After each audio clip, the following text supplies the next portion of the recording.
મિત્રો આજે વાત કરીશું ચંદીપુરા વાયરલ એન્સેફેલાઇટિસ વિશે. મિત્રો આ એક પ્રકારનું વાયરલ એન્સેફેલાઇટિસ એટલે કે મગજનો તાવ છે જે ખૂબ જ બાળકો માટે ઘાતક છે. આ રોગ થાય છે કઈ રીતે? તો આ રોગનું વાહક એટલે કે વેક્ટર એક પ્રકારની માખી છે જેને આપણે સેન્ડ ફ્લાય એટલે કે રેતીની માખી કહીએ છીએ, જે સામાન્ય રીતે જોવા મળતી હાઉસહોલ્ડ ફ્લાય એટલે કે ઘરમાં જે જોવા મળતી માખી છે તેના કરતાં 3 થી 4 ગણી નાની હોય છે અને મુખ્યત્વે તે ભેજવાળા વાતાવરણમાં, રેતીની અંદર, કાદવમાં અથવા માટીની અંદર વધારે જોવા મળે છે. મિત્રો મુખ્યત્વે આ ગ્રામ્ય વિસ્તારમાં જોવા મળે છે કારણ કે ગ્રામ્ય વિસ્તારમાં કાચા મકાનોની સંખ્યા વધારે હોય છે. મકાનોની દિવાલોમાં તિરાડ હોય એવા પર્ટિક્યુલરલી ભેજવાળા વાતાવરણમાં આ માખી વધારે સુટેબલ રીતે ગ્રો કરે છે. પરંતુ અર્બન વિસ્તારમાં એટલે કે શહેરી વિસ્તારમાં પણ જોવા મળવાનું કારણ શું? તો કે કન્સ્ટ્રક્શન સાઇટ જે ચાલતી હોય છે ત્યાં આગળ ભેજનું પ્રમાણ વધારે હોય છે, માટી રેતીના ડગલાનું પ્રમાણ ત્યાં વધારે હોય છે. એટલા માટે અર્બન વિસ્તાર એટલે કે શહેરી વિસ્તારમાં પણ આ ચેપ અથવા આ માખીનો ગ્રોથ થઈ શકે તેવું છે. તેટલા માટે ખૂબ જ સાવચેતીની જરૂર છે. મિત્રો આ ચંદીપુરા વાયરસ નામનો રોગ જે છે સૌથી વધારે 9 માસથી માંડીને 10 થી 12 વર્ષના બાળકોમાં વધારે જોવા મળે છે. એટલા માટે ખૂબ જ વધારે સાવચેતી રાખવાની જરૂર છે. મિત્રો લક્ષણો વિશે જાણીએ તો તાવ એટલે કે ફીવર, બાળક એકદમ રમતું હોય છે અને વિધિન 24 to 48 અવર્સમાં ખૂબ જ હાઈ ગ્રેડ એટલે કે 101, 102, 103 સુધી તાવ આવવો, ઠંડી લાગવી, તાવ નોર્મલ પેરાસિટામોલ દવાથી ન ઉતરવો, પોતા રાખવાથી, સ્પોન્જિંગ કરવાથી બી ન ઉતરવો એટલે કે આટલો હાઈ ગ્રેડ રેઝિસ્ટન્ટ તાવ એ આમનું મુખ્ય લક્ષણ છે. બીજા સામાન્ય લક્ષણોમાં ઝાડા ઉલટી થવા, માથું દુખવું, પેટમાં દુખવું, આ બધા ખૂબ જ સામાન્ય લક્ષણો છે.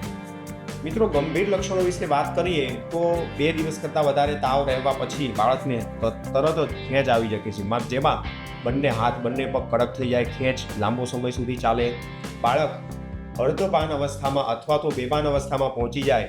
આ લક્ષણો મુખ્યત્વે ચંદીપુરા વાયરસ ડિઝીઝના છે.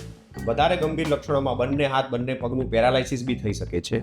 જો સમયસર સારવાર કરવામાં ન આવે તો બાળકનું 48 કલાકથી 72 કલાકની અંદર મૃત્યુ પણ સંભવી શકે. મિત્રો સારવારની વાત કરીએ તો શરૂઆતના પ્રાથમિક તબક્કામાં બાળકને જ્યારે તાવ આવતો હોય છે ત્યારે એને તાત્કાલિક ધોરણે તાવની દવાઓ, સ્પોન્જિંગ ને બધું ખૂબ જ જરૂરી હોય છે જેના કારણે તેનો તાવ જલ્દી મટાડી શકાય.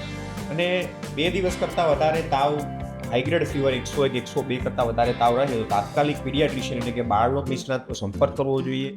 પ્રોપર લક્ષણો જણાય, તાવ ન ઉતરે, બીજા લક્ષણો જણાય તો તાત્કાલિક ચંદીપુરા વાયરસને ઓળખવા માટેનો જે બ્લડ ટેસ્ટ છે એટલે કે રિપોર્ટ છે, PCR ટેસ્ટ, જે તાત્કાલિક કરવો જોઈએ, જે ગવર્મેન્ટ ઇન્સ્ટિટ્યૂટમાં અવેલેબલ છે, પ્રાઇવેટમાં પણ અવેલેબલ છે. 24 થી 48 કલાકમાં રિપોર્ટ આવી જતો હોય છે. જો આવું જણાય તો તાત્કાલિક ધોરણે આપણે મ્યુનિસિપાલિટી અથવા તો ગુજરાત ગવર્મેન્ટને ઇન્ફોર્મ કરવું.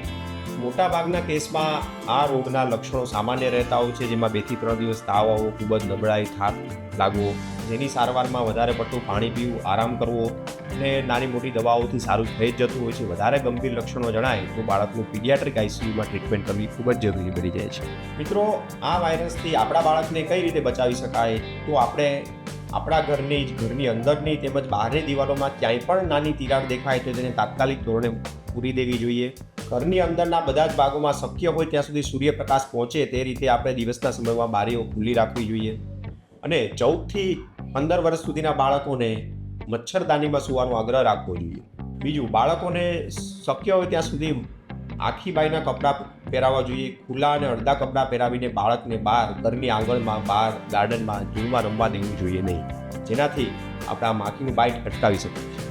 મ્યુનિસિપાલિટી દ્વારા અને ગુજરાત ગવર્મેન્ટ દ્વારા લેવામાં આવતા બધા જ પ્રકારના કામમાં સંપૂર્ણપણે સહકાર આપવો જોઈએ.